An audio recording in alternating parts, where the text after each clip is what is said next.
a lot of T20 cricket. So perhaps you're best placed to tell us, what do you do as a captain to keep your head when it all goes crazy out there? Is that the most important thing, is to stay calm as a skipper, do you think?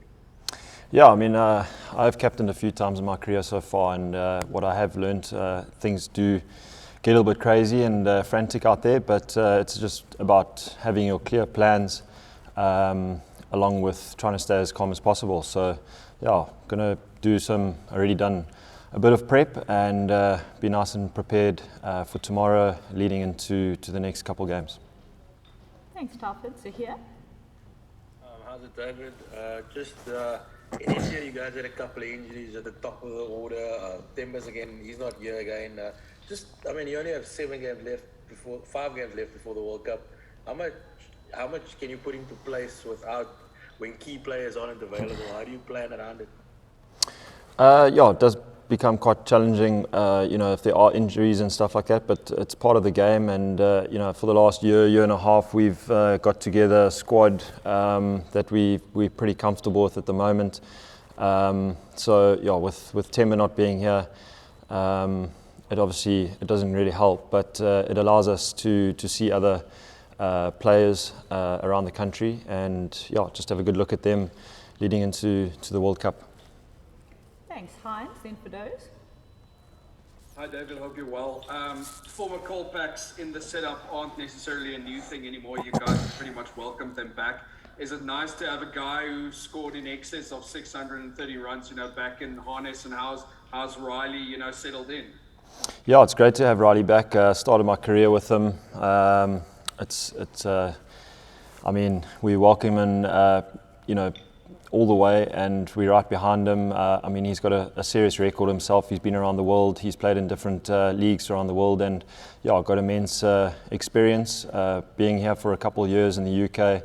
Nice to have him in these conditions as well. So, a great asset leading into this T20 comp, and I think it's going to be a cracker for him. Thanks. Anyone from the floor? I just wonder what you make of England's white ball team now under Josh Butler compared to Owen Morgan. Do they seem a team in transition? Like they've lost a little bit of momentum? I wouldn't say transition. The English side has come a long way in the last couple of years, and they're a formidable team.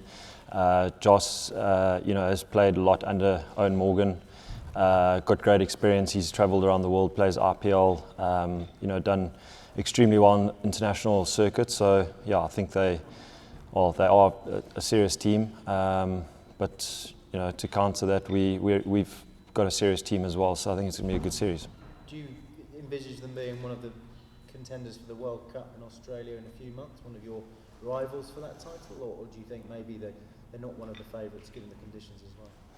No, not at all. I think every team going to the World Cup definitely has a chance to win the World Cup. They've showed what they're capable in the last couple of months and years with the white ball stuff. So, I feel T20 cricketers. There's a lot of seriously good teams, and it's just about who really does the right things at the right time. So, they definitely have a chance. And do you feel you've got the momentum? It's been a bit of a stop-start one-day series. You were in the box seat before the rain intervened at Henley. Do you feel like you come into this series with greater momentum in England? Yeah, definitely. Obviously, the second ODI was one to kind of forget about, but we've played some good cricket over the last couple of months, and feeling really confident. The first game doing really well, and had a good position in the previous game. So I think the momentum is definitely there. Confidence is high. Guys are enjoying travelling around the UK. It's a great place to tour. So a lot to look forward to. Thanks. Before we go online, just to Telford's question about Andile's availability. So he is progressing well. He will be assessed further after today's practice session, and will then be able to provide an update on his inclusion for the series. Firdous, over to you, and then Ken. Hi, David. David, having been part of successful T20 teams, do you think that this is a format where you build momentum ahead of a tournament in order to win it, or is it a case of these matches beforehand maybe are not telling us that much before you get to something like a World Cup? Just how do you see the planning? Yeah, it goes a long way doing well before World Cup in doing getting results and stuff like that. I mean, you look at the Australian team winning the last World Cup, and not doing so well leading up to it, and then performing at the right time. So I think you can look at it both ways. But for us, I think these games are really important leading into the World Cup, just to continue the momentum that we've had the last 18 months. So yeah, we're definitely taking it very seriously and wanting to continue with that momentum. Thanks for those, Ken. Then we'll look to wrap up the press conference with Morgan. Thanks, Lucy. How's it, David? Congratulations. You've captained South Africa before, three years ago against Pakistan. A very tight game to clinch the series at the Wanderers. What did you learn specifically from the experience of those two games in that series? And do you feel like on this occasion you've got a bit more of a settled attack to work with? Yeah, definitely, Ken. I think you have to learn pretty quickly at this level. But for me, it's just about knowing what the bowlers would like, and having a clear plan as to what I want and what they want, and kind of trying to find a sort of a medium between the two of us. But yeah, I mean, it's just about being really well prepped, and then at the end of the day, having trust in the players and in executing their skills. I feel like as captain, you can't control everything, so it's just about making sure you got trust in the players, which I do have, and executing at the right time. Thanks, Ken. Morgan, and then Zahir will take the final question.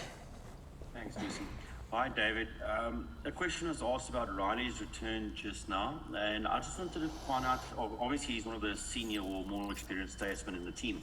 How are the youngsters in Gerald and Tristan fitting in and learning from you guys, especially in a very big year for T20 cricket? Yeah, it's nice to have the balance between young and old, and definitely great to have RILEE a part of the squad again. As I mentioned, he's got immense experience. He's got a good head on his shoulders, and he's a match winner. So to have Kutsia and Stubbs part of the team, they're hugely talented and showed a lot in domestic cricket and SAA and stuff like that. So it's really nice to have them a part of the setup. And yeah, I mean, today is our first training session, so just to run around with the boys and have a good time with each other, and sort of find that balance again. And always, I always feel you're learning as a cricketer, even if you've been around for a long time. With the new guys coming through, you can always pick up one or two things, what they're thinking along the way. So it makes for a good balance. Thanks, Morgan. So here, and then we will have one last one from the floor as well, and then that will officially be the end of the press conference. David, you said earlier that you kind of started your career with RILEE, and obviously he's gone away. Just in the short time you've spent with him, what's the biggest difference that you can see in RILEE? Like, is he a lot more relaxed? Is he a lot more, in terms of what is he like now compared to when he left? He's a lot stronger than he was back then, but I think, it's mainly just the experience that he has. Like I said, he's been around for a long time. He's a seriously good player, and he's a great guy to have part of the team, because he's really takes things really relaxed and in his stride, as well as on the field. He's hugely competitive. So we do want those players in a setup that are fiery characters on the field and bring out their competitive edge. So mixed with a lot of experience. So I'm looking forward to working with him again and playing alongside him. Thanks, yeah. David, I wonder if you could tell us a bit about your personal relationship with Joss from the IPL, how you guys get on.